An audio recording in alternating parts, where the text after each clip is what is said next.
Assalamu alaikum dear student, welcome to the Azim group of publication. I am your biology teacher Bilawal Khan. Student, in this lecture we are going to discuss the topic structure and function of vacuole. Vacuole के structure की अगर हम बात करें तो vacuole हमारे पास single membrane bounded organelle है जो दोनों सेल में प्रेजेंट है, in plant cell as well as in animal cell. Location की अगर हम बात करें तो इसकी लोकेशन जो है वो दोनों सेल्स में डिफरेंट है। हमने ये बात पढ़ी है कि प्लांट सेल में जो है वो हमारे पास एक लार्ज सेंट्रल वैक्यूल प्रेजेंट होता है और एनिमल सेल में हमारे पास स्मॉल वैक्यूल्स प्रेजेंट होते हैं। उसको डिस्कस करते हैं। Vacuole are large and abundant in plant cell, they occupy a major portion of the cytoplasm volume and force the intracellular structure into the peripheral layer.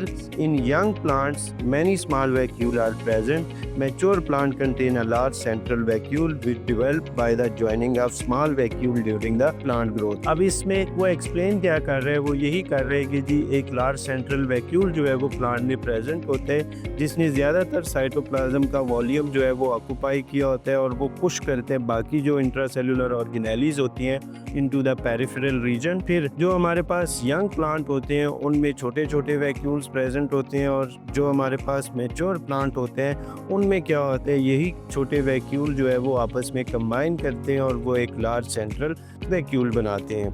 Then tonoplast की अगर हम बात करें, the outer layer that surround the vacuole is called tonoplast. तो tonoplast हमारे पास क्या है, वो आउटर लेयर है जो वैक्यूल को सराउंड करती है।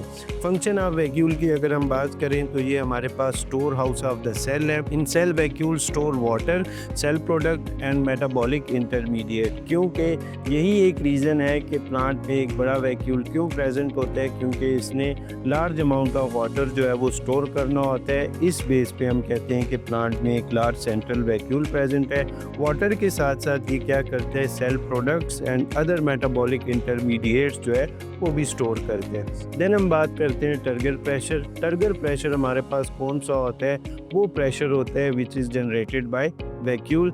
Vacuole is responsible for the turgor pressure which support the plant cells such as leaves and young stem. Young stem और leaf को इस प्रेशर के थ्रू जो है वो वैक्यूल क्या कर रहा होता है, सपोर्ट प्रोवाइड कर रहा होता है। Then contractile vacuole. Contractile vacuole हमारे पास कौन से हैं, many fresh water protist have contractile vacuole that pump the excess water out of the cell. जो हमारे पास प्रोटिस्ट वगैरह होते हैं उनमें कंट्रक्टाइल वैक्यूल प्रेजेंट होता है। कंट्रक्टाइल वैक्यूल नेम से इंडिकेट कर रहे हैं जो कंट्रैक्शन परफॉर्म करते हैं और ये कंट्रैक्शन कब परफॉर्म करते हैं, जब प्रोटिस्ट के पास वाटर की अमाउंट जो है वो ज़्यादा हो जाए और इस एक्सेस अमाउंट ऑफ वाटर को उसने पंप आउट करना होता है from the cell to the outside. तो आउटसाइड रीजन में वो क्या करता है, इस वैक्यूल को कंट्रैक्ट करते हैं और इस वैक्यूल की कंट्रैक्शन की मदद से जो एक्सेस वाटर होता है वो सेल से आउटसाइड की तरफ जो है वो मूव करते हैं। तो यहाँ तक स्टूडेंट हमने डिस्कस किया structure and function of vacuole, जिसमें हम वैक्यूल के स्ट्रक्चर की बात करते हैं, उसके लोकेशन की बात करते हैं, टोनोप्लास्ट मेम्ब्रेन की बात करते हैं और देन फंक्शन ऑफ वैक्यूल जो है वो हम डिस्कस करते हैं। उम्मीद करता हूँ आपको ये टॉपिक क्लियर हो चुका होगा। मिलते हैं इंशाल्लाह नेक्स्ट लेक्चर में। अल्लाह हाफिज़।